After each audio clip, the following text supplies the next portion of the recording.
Makanya kalau ada orang nantang-nantang, mana surga itu, mana neraka, mau kau nyata, biar ku nyatakan sama kau.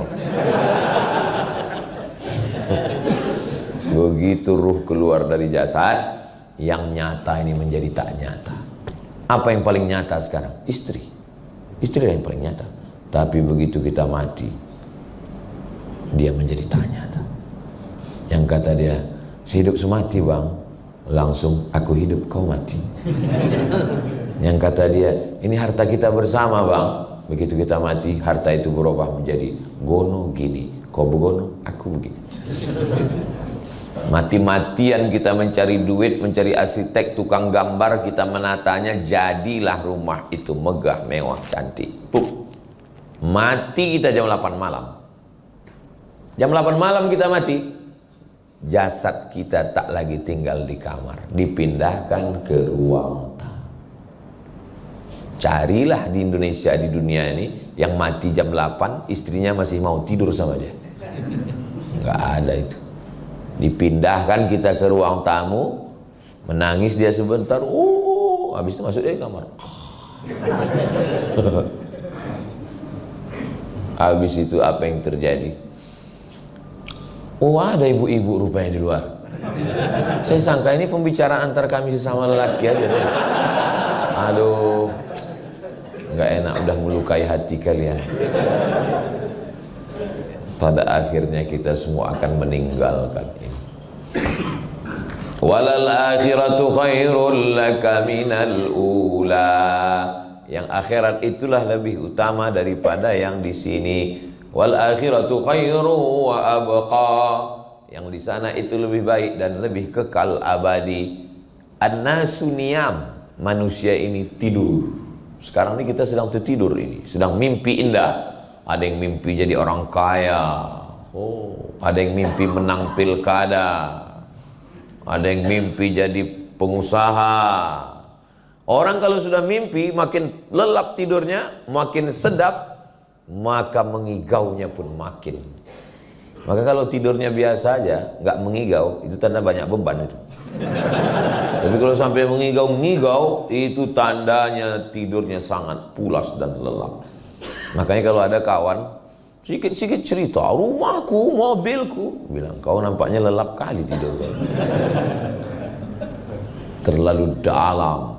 Sampai pada akhirnya ketika nyawa itu disentapkan, ditarik dari jasad, macam mata kail pancing ditarik dari kulit yang basah, macam tebasan pedang 100 kali di tempat sama diulang-ulang, macam kambing yang dikuliti hidup-hidup. Di saat itu barulah terbangun, terjaga, rupanya hidup ini hanyalah mimpi. Dan setelah itu kita pun akan menjalani kehidupan yang sesungguhnya, dan itulah yang disebut dengan lahiyal hayawan, kehidupan yang hakiki, yang lebih lama daripada di sini. Imam Syafi'i lahir 150, meninggal 204. Lahir 150 di Gaza, Palestina. Semoga Allah menolong saudara kita dari Palestina. Meninggal 204 di Mesir, makamnya di Mesir. Berarti hidup di atas di dunia ini cuma 54 tahun. Saya sekarang 47. Kalau 54, 7 tahun lagi aku mati. Emak, ngeri-ngeri sedap juga ini. Cuman 54 tahun umur Imam Syafi'i. Meninggal tahun 204. Sekarang tahun 1446. Berarti dia sudah di alam barzah, alam kubur 1200 tahun lebih. Lebih lama di atas tanah atau dalam tanah? Lebih lama dalam tanah. Tapi yang dipersiapkan orang apa sekarang kok ditanya? Apa yang kau persiapkan? Alhamdulillah Pak Ustadz, untuk pensiun ini saya sudah siap. Tabungan saya ada di bank Pak Ustadz, dalam bentuk duit. Nah, karena kebetulan saya kerja di perusahaan emas, adalah beberapa kilo Pak Ustadz.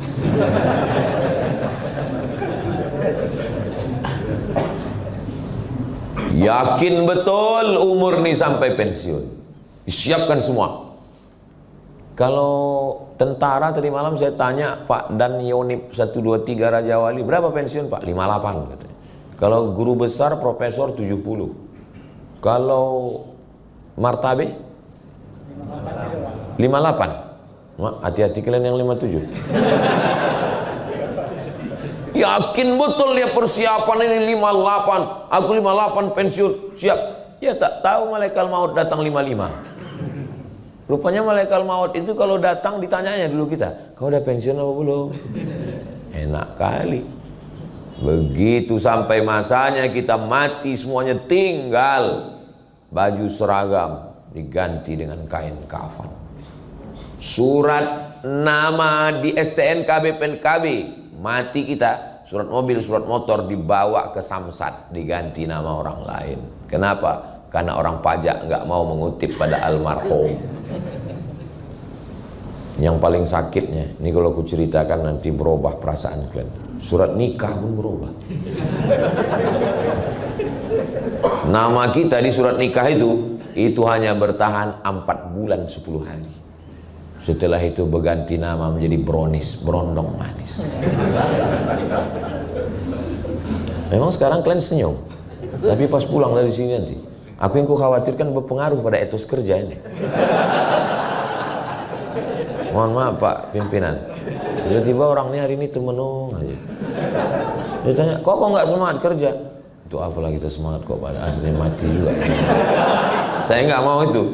Ya, tujuan saya ini supaya kita ingat bekal kita, bahwa carilah emas nih sebanyak-banyaknya, carilah duit nih sebanyak-banyaknya, bangunkan ke masjid, bangunkan ke pondok pesantren, bangunkan ke rumah tahfiz. Kalau ada orang mengatakan, untuk apalah kita duit banyak, mobil banyak, bukan bisa dibawa mati. Apa kau bilang? Mobil nggak bisa dibawa mati? Bisa mobil dibawa mati. Mobil apa Pak Ustaz? Mobil ambulan. Meninggal almarhum mak saya. Saya sedang ceramah di Pulau Madura. Kata adik saya, nggak ada rumah sakit ini yang mau ngasih mobil mengantar ke kampung. Mak, sakit kali hati saya. Sebelum tahu orang itu Mak Ustaz Somad. Setelah tahu, banyak kali. Saya tak mau ada orang sampai matinya dibawa naik ojek, digulung pakai tikar, dibawa naik ojek. Ada Bapak dapat gambarnya? Kalau belum nanti ku kirim. Saya mesti ada mobil.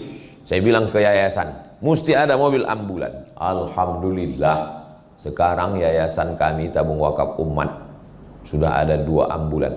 Yayasan Zayan Insani Sejahtera ada ambulan, 1 ambulan.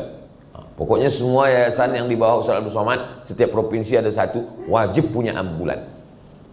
Gimana saya bilang? Alhamdulillah Ustaz, kita udah punya ambulan. Siapapun masyarakat yang sakit meninggal gratis pakai. Syaratnya 2, sakit mati. Gratis. Gimana operasionalnya? Ada tiap hari.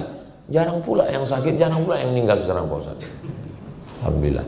Rupanya ambulan ini dulu saya tahu 2 aja tupoksinya, sakit mati. Sekarang 3, dipakai untuk mudik. Banyak yang nyewa ambulan pulang. Saya nggak diperiksa di jalan kan?